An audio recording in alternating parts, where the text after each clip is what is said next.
Hey, on a notre Dodge Hornet ici et dans cette vidéo, on va vous montrer comment changer le filtre à air du moteur de cette bagnole.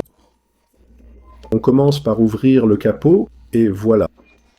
Petit levier noir qu'on va tirer jusqu'au bout, jusqu'à qu'on entende un petit clic et ça libère le capot.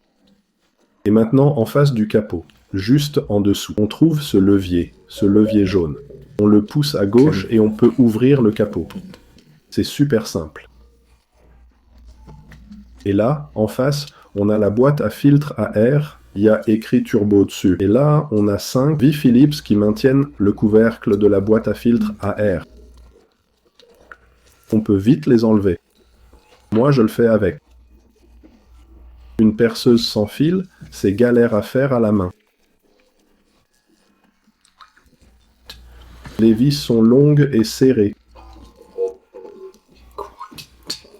Maintenant qu'on a enlevé toutes les vis, on peut enlever le couvercle de la boîte à filtre et on va le tirer un peu vers l'avant puis vers le haut pour l'enlever et on peut enlever le filtre à air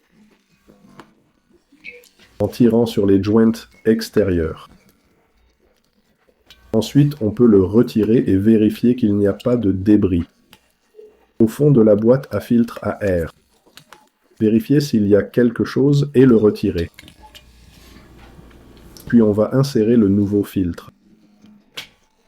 Il faut juste bien le placer sur le rebord extérieur de la boîte à filtre à air. Et on peut remettre le couvercle. En premier, il faut regarder l'arrière de la boîte à filtre à air, où il y a cette barre avec ses encoches, et sur le couvercle, on a des languettes qu'on va glisser dans. Les encoches pour aligner correctement la boîte à filtre à air. Maintenant, les trous pour les vis devraient être alignés, ce qui signifie qu'on peut remettre les 5 vis Phillips. C'est plus facile à remettre que de les enlever. Une fois fait, il faut juste bien serrer chaque vis. Et c'est fini, on peut fermer le capot, il faut juste un peu de force. Comme ça, on le laisse tomber vite et on vérifie qu'on ne voit pas le levier jaune. Ici, on l'a. Bien fait, on a fini. J'espère que la vidéo vous a aidé. Si vous avez des questions ou commentaires, laissez un message en dessous.